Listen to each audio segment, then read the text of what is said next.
Okay, good evening everyone, and welcome to the latest live police and community tasking meeting for Selly Oak Ward. For those of you who don't know me, I'm Sergeant Simon Williams from the Selly Oak neighbourhood team, and with me is Councillor Bridget Jones. In the audience I've also got PC Hayley Sherry. Hayley will be acting as our facilitator tonight, which I'll go on to explain in just a moment. Thanks to everyone that's joined us here at Ealing Church in Selly Oak tonight, and also for those of you that are joining us online. I'd like to thank Ealing for the use of their venue tonight. We really appreciate it. Can I just remind everybody in the audience as well that this is being streamed live via the internet tonight, and will also be available for people to view in the future. So please, I'm sure I don't have to say this, but refrain from using any bad language if that's possible. And if you have a question or a comment, if I can ask you just to keep it succinct and to the point. And what I'll probably do is, if you have got a question, I'll repeat it back anyway, just so anybody that's listening online hears it properly. Okay, thanks. For our online audience, you can get involved tonight by using the hashtag #AskSellyOak by Twitter to ask a question or make a comment. So there you go. So quickly, the role of the facilitator tonight is to put online questions to the panel, which is myself and Bridget. Support us in answering any questions that we might not be able to answer. She has the internet at her disposal to update our social media as the meeting's in progress with information and tweets on some of the topics and statistics that we'll cover tonight, and provide any key messages that we need to via our social media pages. So moving on then, tonight's agenda is as ever. I'll give you some updates on previous priorities. I'll then give you a quick update on crime and antisocial behaviour for the ward of Selly Oak. And then the floor's yours, really. We'll go into questions from yourselves in the audience and also online, and any questions that we've got from Birmingham City Council and Bridget. And then we'll look at setting some priorities for the coming month for the team. And then anything else anybody wants to talk about. Everyone happy with that? I'm getting some smiles in the audience, that's all good. Okay, right, so very quickly then an update on the priorities. So last time out in October we agreed to look at antisocial behaviour in Dawlish Road in Selly Oak. So one of the residents there was complaining about frequent noise issues affecting her and her family. She lives quite near to the junction with Bristol Road. She's got a lot of nighttime economy issues at that location. She hadn't previously reported this.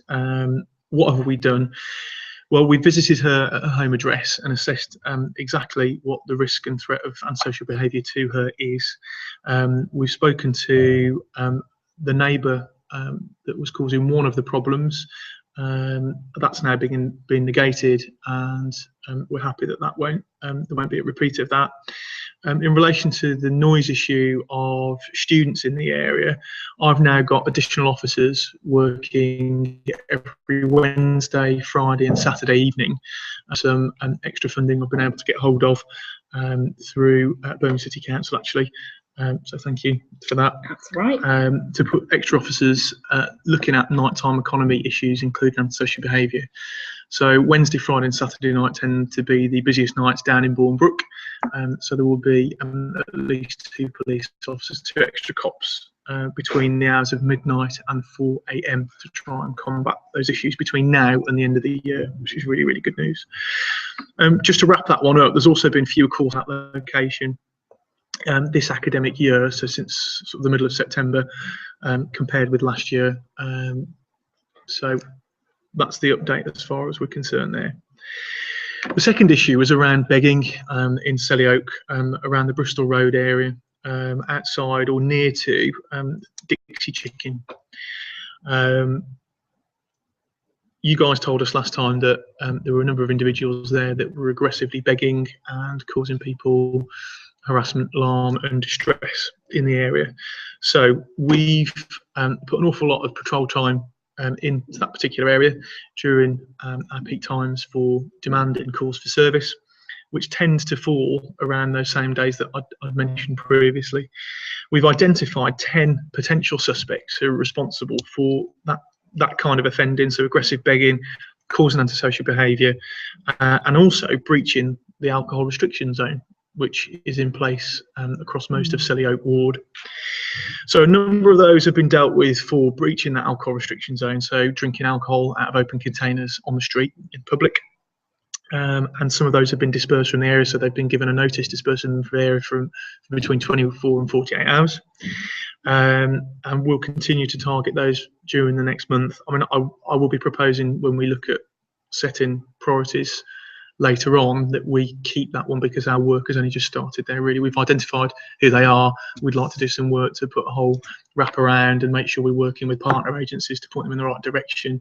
Some of these people are alcohol dependent, but we'd also, I think we need at least another month really to try and sort that problem out. Just a quick reminder for those of you that are watching online, you can get involved tonight using the hashtag #AskSellyOak via Twitter to ask a question or make a comment. Okay, quick update then on our current policing priorities. The first one is burglary dwelling in Selly Oak, particularly the Bournebrook area. For those of you who may not be familiar, Bournebrook is right in the centre of Selly Oak as a ward and covers around 30 roads that have 300 communal, over 300 communal alleyways, giving access to the rear of those addresses. And they tend to be back-to-back Victorian terrace houses that house young families to the elderly, but also a big proportion of those, 10 to 12,000, are University of Birmingham students. So you've got potentially 6, 7, 8 people living in the house, and you can see the attraction there for would-be burglars. So that remains a risk for us on the run up to Christmas, even though we've had some really significant reductions in burglary offences since the start of the academic year. You'll hear a bit more about that in a minute. And the other one is robbery, and that's round Selly Oak as a ward generally. Again, it's a threat that we had earlier in the year, and although we've seen some really good reductions and only a handful of offences, it does remain a priority on the run up to Christmas and the New Year. Good news stories. We've got an extra £5,000 of proceeds of Crime Act money that have gone to the community gating scheme, which is run by Barry Soon. Thank you, Barry, for being in the audience with us tonight. Really appreciate that. So that money is going to go towards securing the future of that charity that's responsible for maintaining, repairing and putting new gates into the area and stopping would-be offenders getting into the backs of houses. And one of our burglary offenders or offences that was called in by a member of the public as a burglary in progress, which is probably a cop's most favourite call, or one of them, was around the Lodge Hill area a couple of weeks ago. We responded to that. We put a containment on really quickly, and the cop involved was quite sneaky and decided to hide behind a tree in the graveyard at the back of St Mary's Church just off Lodge Hill, waited for the offender on his push bike to pass and pounced. So we had a male in custody. He was Polish. He was wanted for 6 of the burglaries across the country. A good deal of those were down in the Kent area. He'd failed to appear at court and all sorts as well. We interviewed, charged and remanded him in custody, where he remains awaiting various court trials for quite a lot of offences. That's a really good piece of news. Right, I'm going to whiz through crime and antisocial behaviour now, and then really it's over to you guys. So I'll start by burglary as we're on that theme. November so far, month to date, we've seen a 15% reduction from where we were this time last year. So we've seen 11 offences across the ward. However, 6 of those offences were one student house on Dawlish Road on Saturday night into Sunday morning, which narrows it down to 5 offences across the rest of the ward. There was one other offence in the Bournebrook area, which was a student house, and then one of the other burglaries was that really good job that I just talked about. So in all, we've seen some really good reductions, but you can see the risk remains. There are still people out there who are looking to take advantage of any insecure properties. I couldn't be clearer when I say this. If you live in the Selly Oak area, particularly Bournebrook, you need to make sure your side alleyway gates are closed and locked. You need to make sure your windows front and back are closed and locked when you leave the room. even if it's only for a couple of minutes or so, or to go downstairs and have some dinner or whatever it is you might be doing. And your front door, when you close it behind you, you might think, well, that's fine. There are some doors that are sort of auto handle up and turn the key, because the burglaries that we've seen, and there haven't been many, only a handful between September and now, have been because doors and windows have been left open. And the one on Saturday night on Dawlish Road was because that door handle, the front door handle, hadn't been put up and the key hadn't been turned, so it hadn't been locked. It was an insecure door. That's enough on that. I think I probably made the point there. October burglary saw a 27% reduction compared to this time last year, which was really pleasing to see. Only one of those offences was in Bournebrook. The other 4 offences were scattered across the ward, so there's no particular pattern in where those offences are happening. Robbery-wise, isn't such great news. I talked about some really good reductions that we'd seen earlier on in the year from sort of March, April onwards. We've actually had 4 robberies this month to date, compared with only 1 last year. So you can see the level of increase there. It's still only a handful, but it's 4 too many. The context behind those, though, is one was a robbery that took place inside a dwelling where the people were known to each other, and one person had lent another person a phone, and threats were made. We've identified a suspect who is being dealt with, and 2 of them in the last month have been delivery drivers who have been relieved of pizza and their delivery vehicles that they were using. Again, we've followed up various lines of investigation. Those investigations are both live, so I can't really talk any more about those, but they're being dealt with and they're in hand. And October robbery, we had 4 offences last month. No particular pattern, again, and that's no change from the previous year. Vehicle crime, we have seen a slight increase in vehicle crime this November, mainly around theft of number plates, both front and rear, from vehicles parked in and around Bournebrook and the Selly Park area. They've mainly been overnight. So all I'd urge people to do is to remain vigilant and report any suspicious behaviour. If you see something suspicious or something that looks out of the ordinary, please report it. If it's something that's urgent and needs our attention straight away, you can phone 999. If it's not an emergency, then call us on 101, which is the national non-emergency number. Antisocial behaviour. Okay, so there's no new antisocial behaviour that we're investigating on top of the Dawlish Road issue that I mentioned. However, as part of our business as usual every day is dealing with antisocial behaviour across the ward, and most of our calls for service in relation to that have been in and they relate to student parking. We have contested response to that, which has been agreed by the University of Birmingham and the Guild of Students, and it's something that the police deal shoulder to shoulder. 9 calls in relation to that kind of issue so far this month. It's about on par with where we were last year. Total recorded crime is down by 0.5%. Any reduction is a good reduction. So we have seen, you know, like I was talking about, really good reductions around burglaries and robberies earlier in the year, but we've actually seen an increase in other less serious crimes such as shop theft and theft of fuel, unfortunately. Those are being looked into, and we're working with local supermarkets and petrol forecourts to try and make committing crimes at those locations a bit more difficult and to deter people from doing so. That's the end of the updates from me. Again, just a reminder, if you are watching online, that you can get involved using the hashtag #AskSellyOak via Twitter to ask a question or leave a comment. So it's over to you guys. I'd like to come to the audience that are with us tonight. Have you guys got any comments, questions, concerns that you'd like us to talk about? Don't be shy. Go ahead.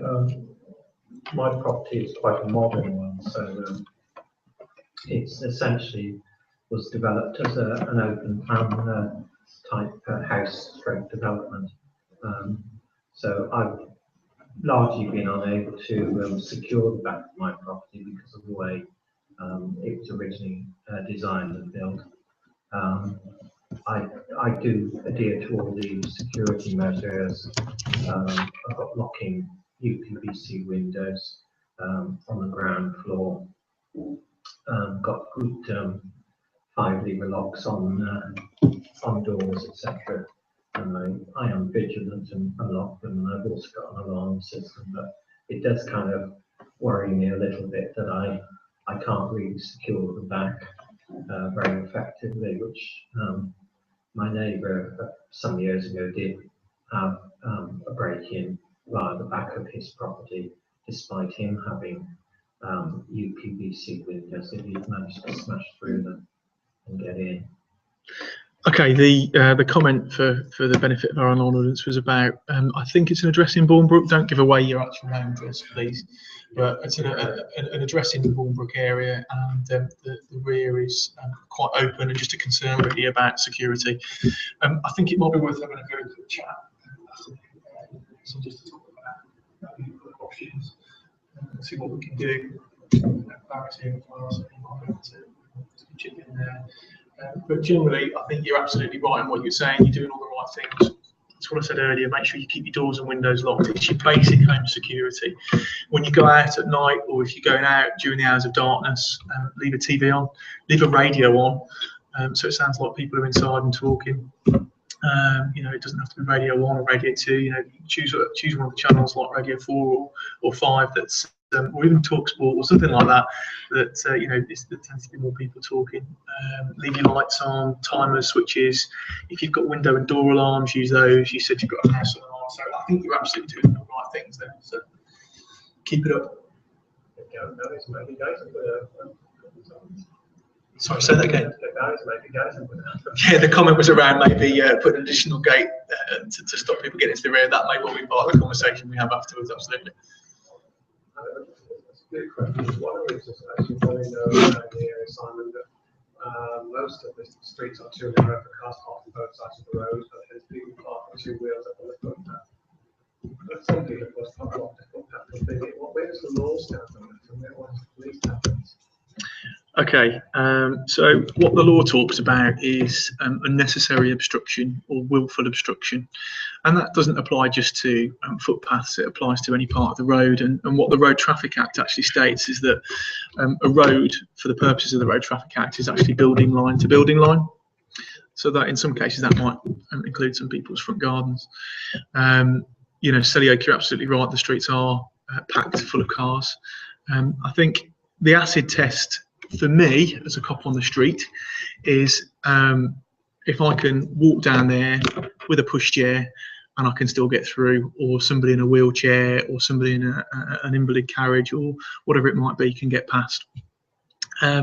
If somebody is blatantly and clearly blocking the whole road or a section of the footpath, then we would look to deal with them by removing their car, reporting them to the council, in some cases where there's council enforcement, or issuing them with an enforcement notice. But that's certainly the local police in Selly Oak's take on it.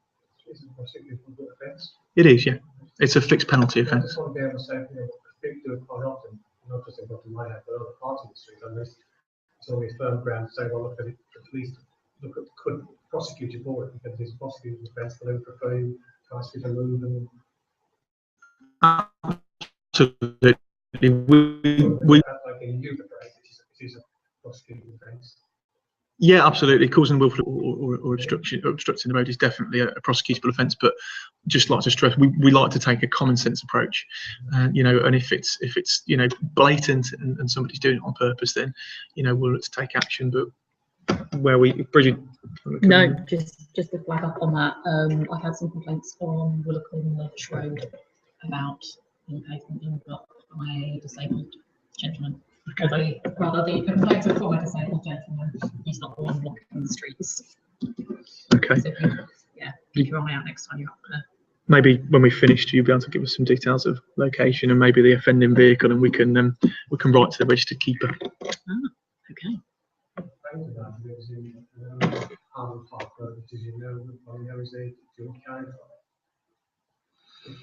Yes. But there are apparently quite a number of occasions when people drive off the wrong side of the road. and half actually facing towards Harbour and supposed to facing towards Selly Oak. Is that a prosecuted offence? Are you talking about the dual carriageway as you come up Harborne Lane onto Harborne Park Road, where Grove Park's on the left-hand side? If you go the wrong way down the road, that's definitely prosecutable. But there's various offences we could look at. So I think what you may be talking about there is people trying going around the area, but actually turning left against the flow of traffic. Is that what I'm getting barking at the right tree? Right. Okay. Is that a regular occurrence? It's not a regular by the same token. It's not there again. It's quite somewhere in between the two of those. Whatever the phraseology for it is. Yeah. Okay. It's that particular area shared by my neighbourhood team, Selly Oak, and the Harborne neighbourhood team from Edgbaston constituency. So I'll share that with their local sergeant and ask their officers to pay that some attention as well. Seems some of the neighbours have pointed out to somebody, of course, they've been very, very delighted to have been told them, but then they've had to make a U-turn to go in the right direction across the road. All of a sudden, just sort of said, well, why not off the car and try and walk off. So dangerous. Yeah, very dangerous. Wow. How many does happen? It's not unusual to see. Okay, thanks for letting us know about that. While we're on the subject of cars parked on the footpaths, straight pavements, it's a particular problem where I'm living at the moment. I did mention it about a week ago when I was down at the Guild Housing Fair to PCSO Carl Barrington, who said he would come and take a look. I don't know whether he has, but over the last month or so, it's been particularly bad. Today, I went out with a camera because there's one car, I think it's been there several days or on and off, that literally parked right on the entire pavement. I've got photographs of them that I took today, and also make sure that I captured the number of that. There's two issues I think to bear on this. That is obviously we've got lots of students in the area, and I suspect some of the cars, in fact there were some students walked over from where I live across to a house just across the road. So one of the cars I would guess definitely belongs to a set of students. They came back with a load of shopping. As I said, there's two problems. We live quite near the railway station, so some of the cars may be using the train service. But allied to, if you like, the general policing point on this issue, I'd also like to flag this up in the direction of the council. And that was because many years now I've been, if you like, campaigning, for want of a better word, for a residents' parking scheme. The area is absolutely saturated with cars. There are far too many. Students shouldn't be ringing them, but they do. You can't stop them. As I said, we've got the issue of the station. It really does need addressing. There are other areas of Birmingham where, particularly near stations, I do know for a fact, Sutton Coldfield and Kings Norton Station, there are residents' parking schemes for that very reason. It's near a station. Not only do, as I say, we have a double problem in as much as the area is saturated with students and therefore their cars. We really do need a residents' parking scheme to bring what is total chaos. And it's not good for, if you like, the police to be going around, if you like, sort of asking drivers to move cars or to find out who the cars belong to, etc. Again, I feel that's a waste of policing time in many respects. It might resolve the issue somewhat, but I think we do need a proper remedy for it. It's not rocket science. it's easy, you know, to implement something like this, and it would knock the problem on the head. Bridget, do you want to set the Okay. councils? So we just put in a residence parking scheme across the Bristol Road in not in the summer house. It's George Dale Road. Dale. Yeah. And we're just seeing how it's settling in now. In that area. So after that, we'll be very happy to look at doing something more. The issue obviously is funding. So we don't need a model that pays for itself through it's being sold to residents with money from somewhere. But I think it's good to learning from the George Road area. To see how they can be wider area. As regards to funding stroke administration of it, i.e. those kind of cost areas, I'm perhaps speaking out of turn here, but I think that's where something like a community development trust could pick up on issues like that and administer that on behalf of the council. Because I think, you know, it's again a classic example whereby community trust can contribute positively to, you know, to the betterment of the local community. Yeah, it's definitely something we'd like to explore. If residents are up for it, of course, we need to survey residents before we try to do anything like that. So yeah, some neighbours agree with you, and we can find cash. We're up for it.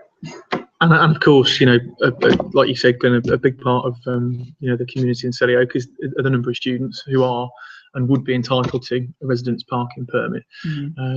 We've got a couple of students in the room tonight. Sorry to put you on the spot, but I'm intrigued to get your views on this. I definitely think there are a lot of cars because if you just driving around the streets. Can I ask you to speak up? Sorry. It can cause issues just driving around the streets trying to pass each other. I think that's just part of the issue that comes with most of the houses being somewhere student accommodations, like you say, so many people and things. And lots of them need the cars there. There are placements for different things you can't really get around. So without having a separate place to park, I don't know how you get around because a lot of people need the car.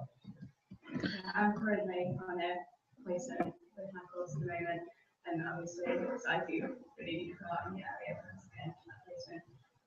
But finding places to park and things on it, like back at night, it's really quite difficult. And I quite often not parked anywhere near my house. Yeah. How many people have cars, and a lot of people obviously in the area that don't actually need cars there. So want them. So a parking scheme would sort that out. Yeah. Hopefully on some level, because the people who drive their cars, they can return, leave them to return and drive back, and wouldn't have to pay for a car.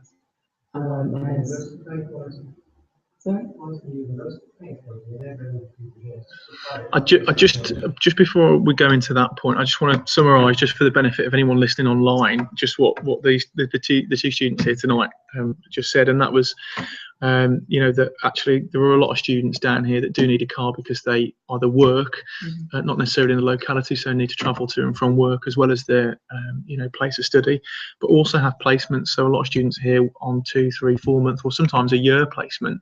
You know, some medical students, etc. You know, so actually there's a legitimate need to have a car in the area. So sorry, go on to your point. Why is the university paying for this parking certificates? What do I call them? Certificates?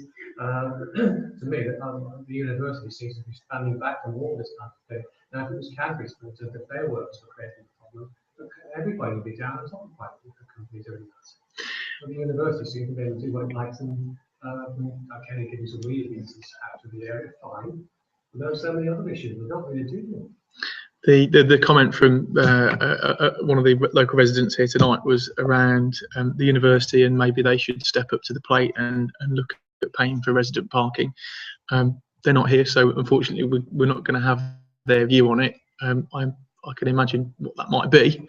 You know, the houses are that students live in are make some landlords and some businesses in the Selly Oak area an awful lot of money. Something that we've tried to do this year with Barry is approach landlords and ask them for £25 per house per year.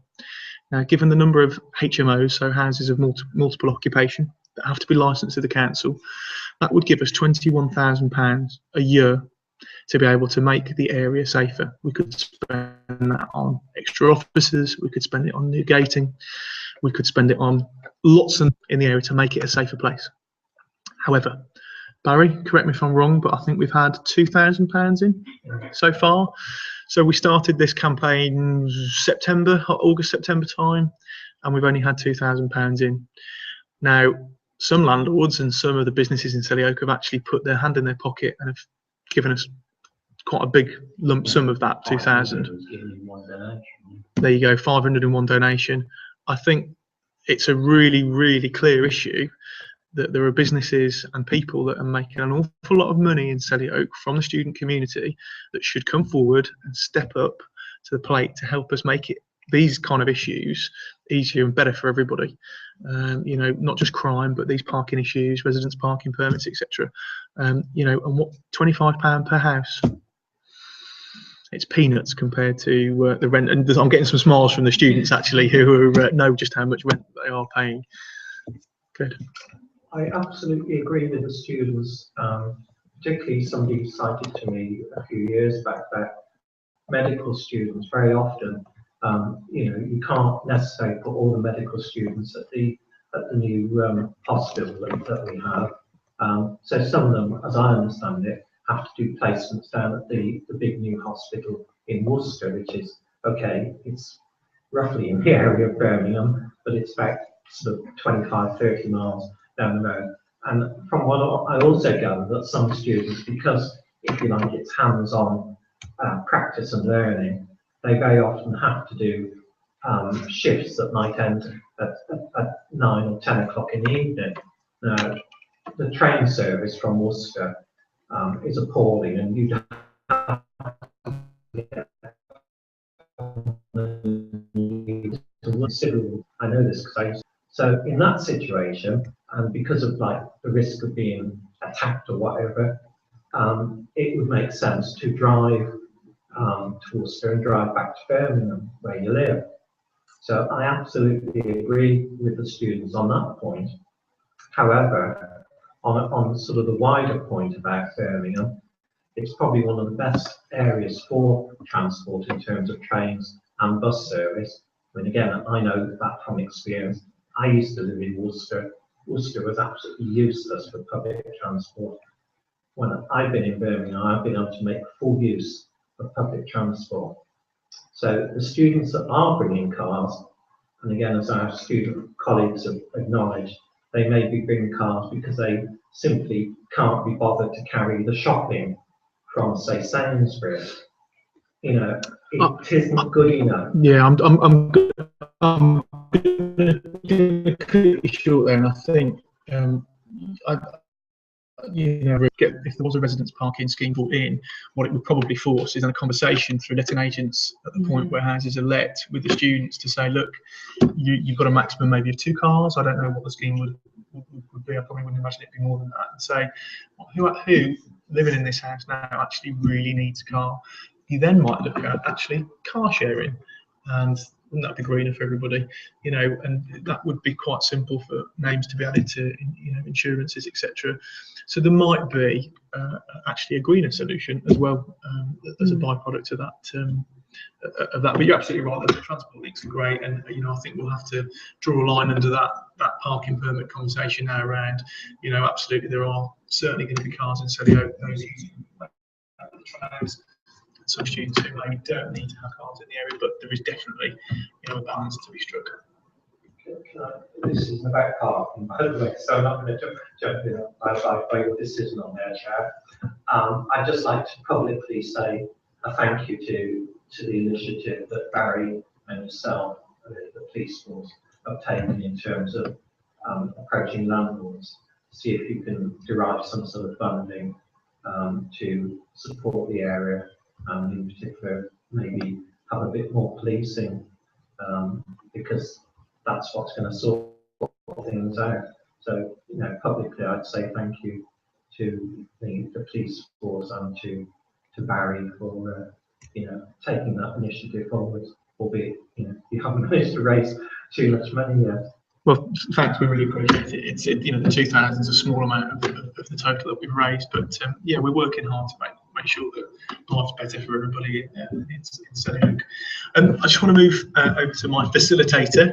Have we got any online questions? We have one from She's asking, how can mainstream legislation assist you with recent student parties? Closure orders assist? That's a really good question, and something that's been a hot topic for discussion in our office recently. Yeah, absolutely. There has been some new legislation passed through Parliament recently that's now come into force, and absolutely we can use closure orders, and we can use dispersal notices. So if there is a party that's causing anybody in the area harassment, alarm or distress, or is likely to cause harassment, alarm or distress, with the authority of an inspector, we can serve a notice on that premises that only the people there or occupying the premises can remain, everybody else has to leave.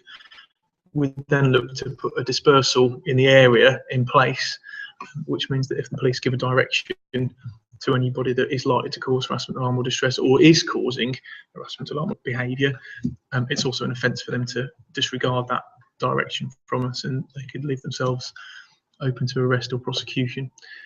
So yeah, absolutely, it's a really relevant piece of legislation. It would only really be used by us, I think, as a last resort. We have a staged antisocial behaviour warning process in place that's been agreed by the Guild of Students and the university, whereby we give people fair warning.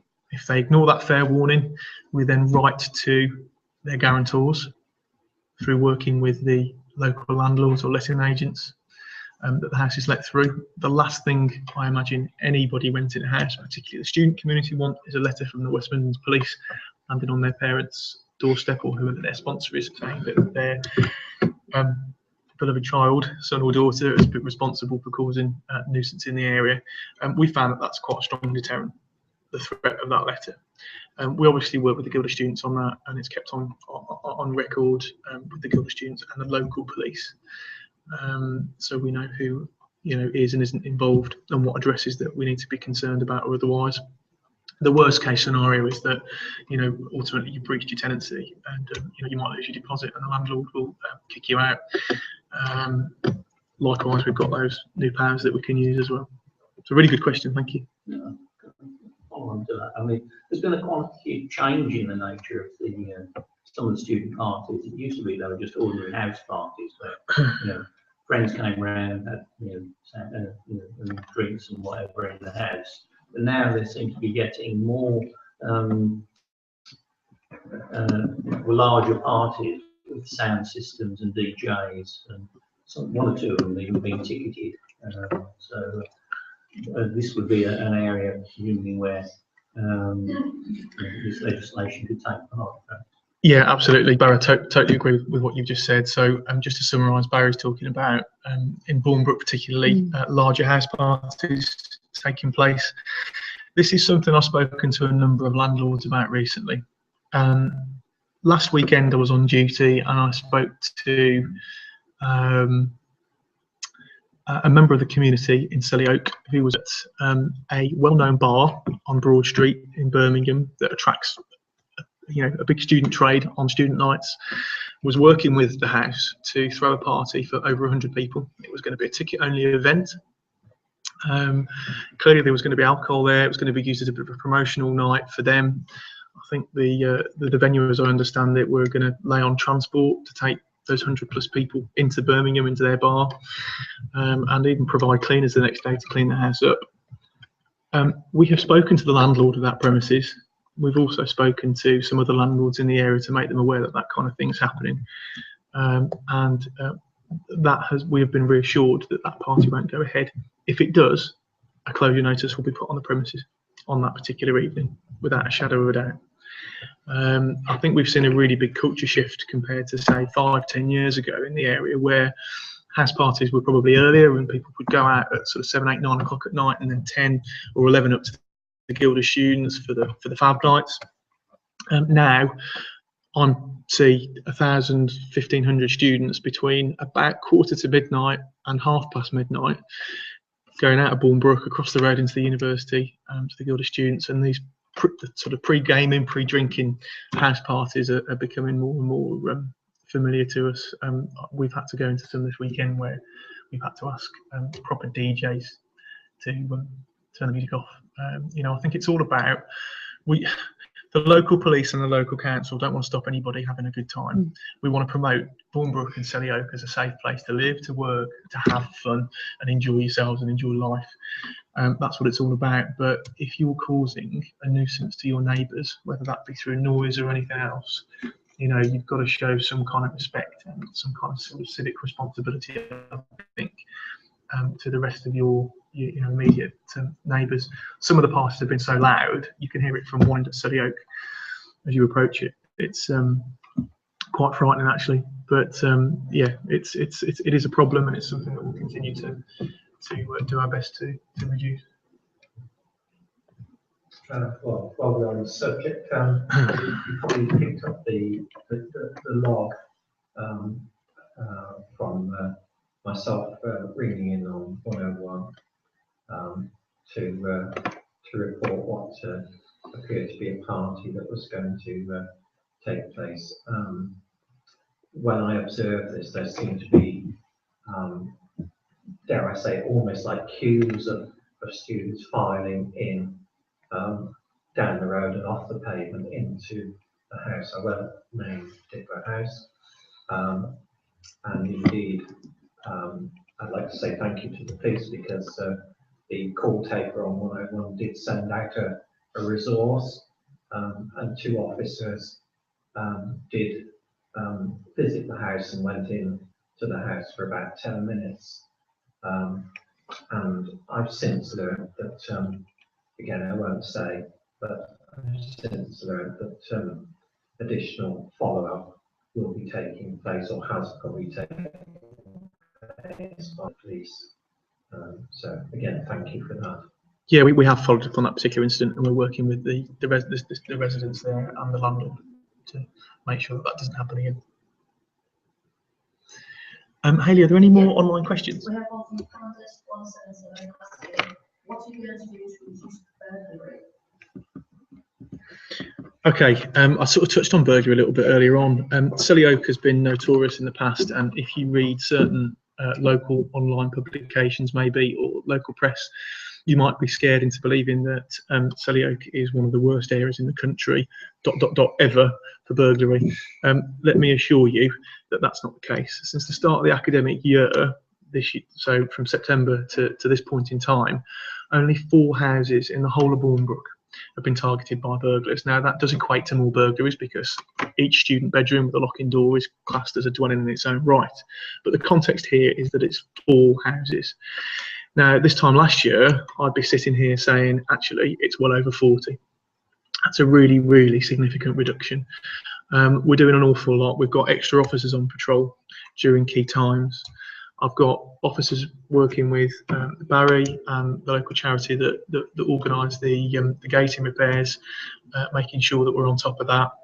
I've got officers going around and making sure that they can't get into alleyway gates. I've got officers making sure that people have got their doors and windows locked. We've got officers running surgeries on the university campus, in venues right across Bournebrook. The Selly Sausage being one of them in the centre of Bournebrook. You can get a good breakfast, not paying me. And we're doing property markings through the online Immobilise website, which I'd encourage you to have a look at. It's a free property registration website, so go and take a look. It's www.immobilise.com, I think.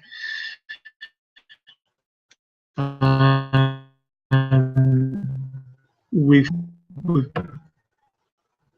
done a huge early on in the year around offender management. Offenders that we know have offended in the area in the past, I've got officers allocated to deal with those and make sure that they are well aware that if they enter Selly Oak, they're going to be stopped. We will use our powers to stop and search them if it's appropriate and reasonable to do.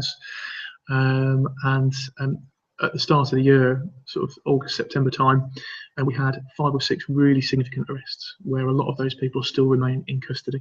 So we're trying to sort of put a whole package of things in place that will remain in place throughout until the end of the year and well into next as well. Any more online questions? Okay. I'm just conscious of the time. It's it's just gone 7:45. I'd like to wrap things up at the hour mark, so just after 8 o'clock. Bridget, is there anything else that you'd like to raise, council-wise? Pick one up out and about around the Strathdene Road shops. And I know you guys did a lot of work around there, or had increased presence around there a while back, and that led to a reduction in perceived antisocial behaviour around there. The residents were really grateful for that, but they now say that it's back for the darker evenings. Okay. So I can say that's Okay, thanks. The Strathdene Road area, I know for a fact that we haven't had very many calls for service in that location around antisocial behaviour or crime. But I'll speak to the officers that have got ownership of that area. I've got a police constable and a PCSO who are responsible for that particular area of Selly Oak, and I'll feed that back into them and make sure that they are patrolling around there as regularly as they possibly can. Obviously, bear in mind we do work a shift pattern of 3 earlies, 3 lates, and then 3 days off. Any priority areas that we have covered by the teams when we're off on late shifts, but thank you very much. specifics from me. Great. Barry. I'm concerned about what's been the result of the inquiry. The inquiry, to the best of my knowledge, is still open and live, so I can't comment very specifically at the moment, but I will do when I've got more information.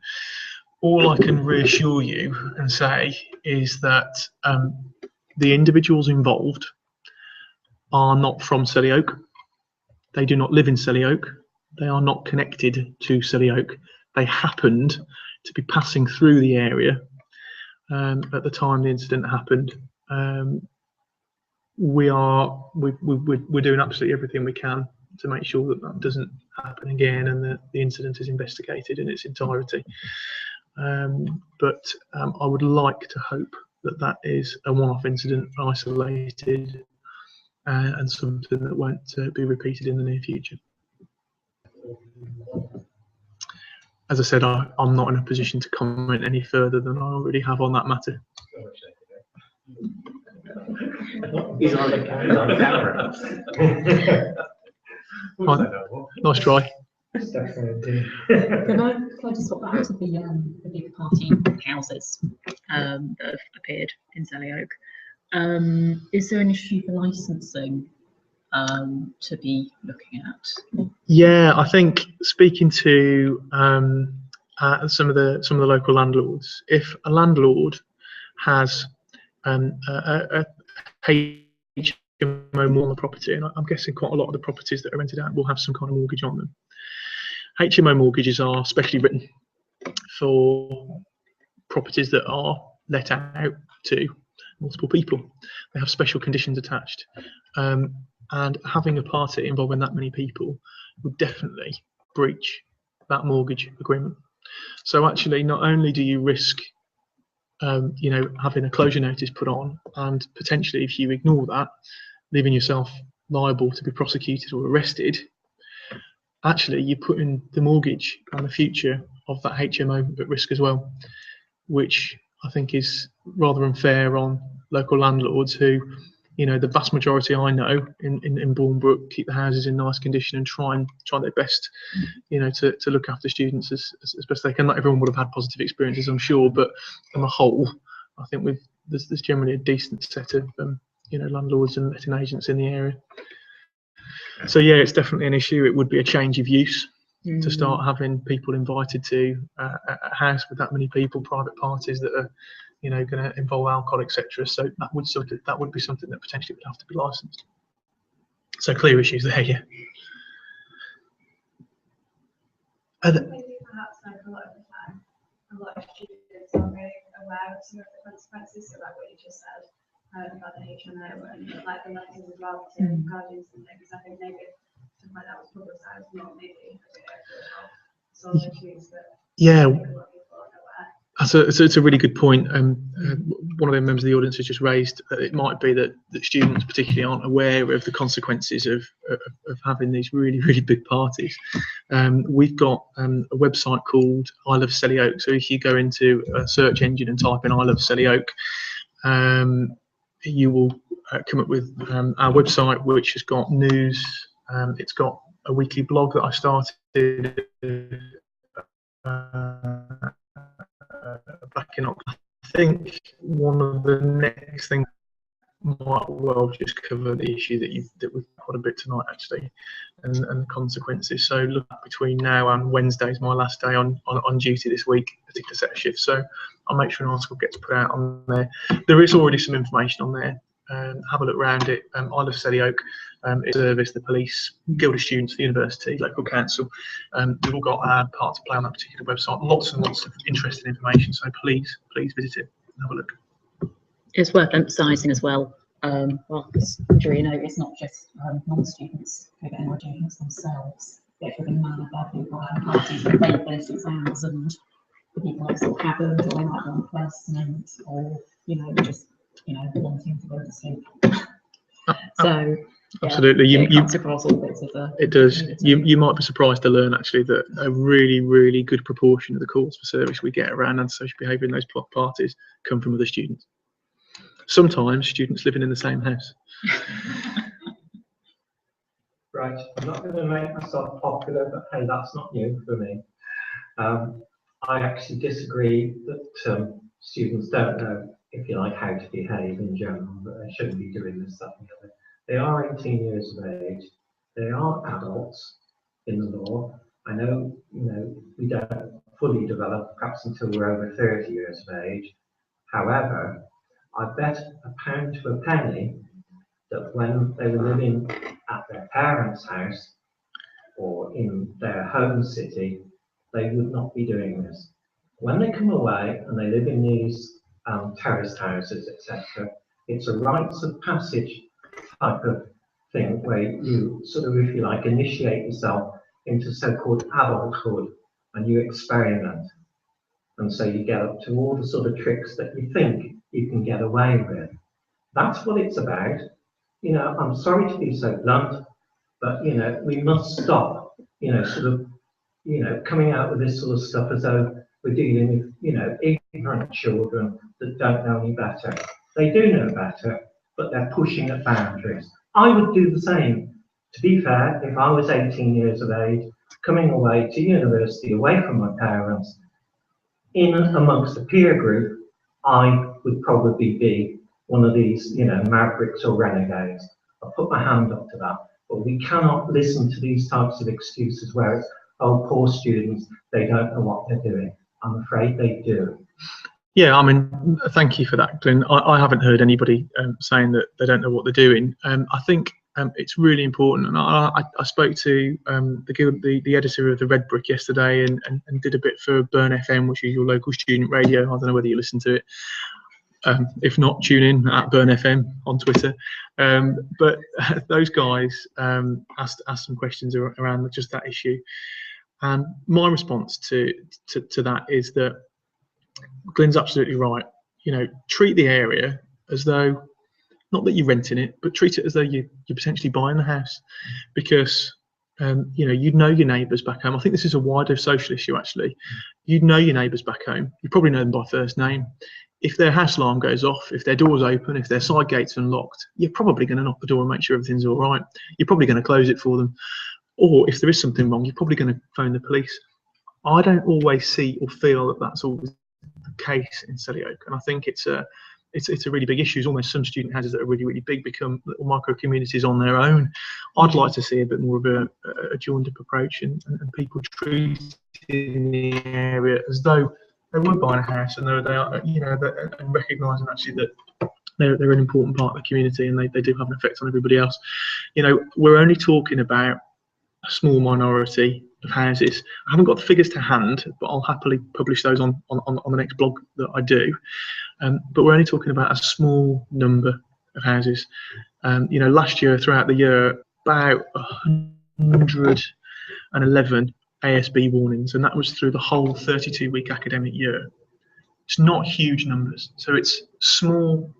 As with everything, isn't it? It's a small portion of the community that are acting in that way. But you're right. We'll keep on getting the message across, and you know, do our best to do that. But you know, it's not everybody. I'm going to have to keep this to the last question because I'd like to wrap up at 8. And I want to set some priorities. Again, I think this is what the Community Development Trust will do.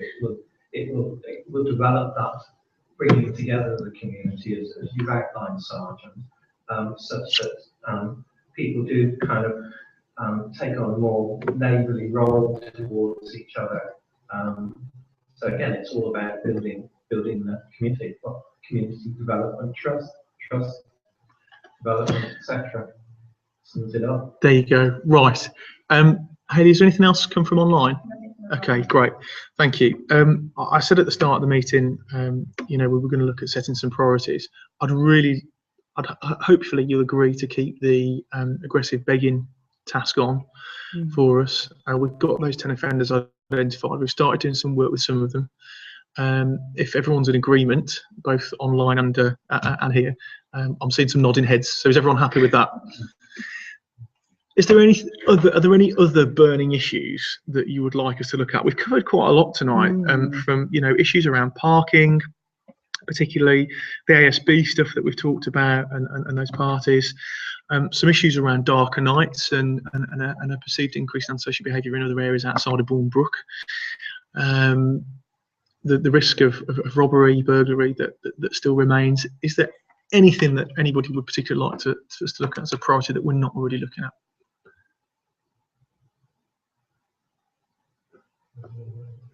Okay, Bridget? I think you've got it all covered, really. Okay, great. I think that's agreed then, and we'll keep the begging issue as a priority, along with our policing priorities of antisocial behaviour, burglary, robbery. That's all for tonight. I think the only other thing to say is our next meeting is on Monday, the 22nd of December, which will be another live meeting again, and will be coming from the Christian Life Centre on Frederick Road, Selly Oak. So if you can, please join us there. If not, join us online. And this will be posted on our Twitter page. So if you want to watch this in the future, you can. Would anybody like to talk about anything else before I turn it off? I'd just like to congratulate Sergeant Williams on his promotion. It's well-deserved promotion. Wish him well for the future and his confirmed rank. Thank you, Barry. Thank you very much. I wasn't going to mention that, but indeed. Good stuff. Yes, I have finally been promoted, so from temporary to a substantive sergeant. So that is good news. Okay, thanks everyone. We'll say goodbye for now. Goodbye.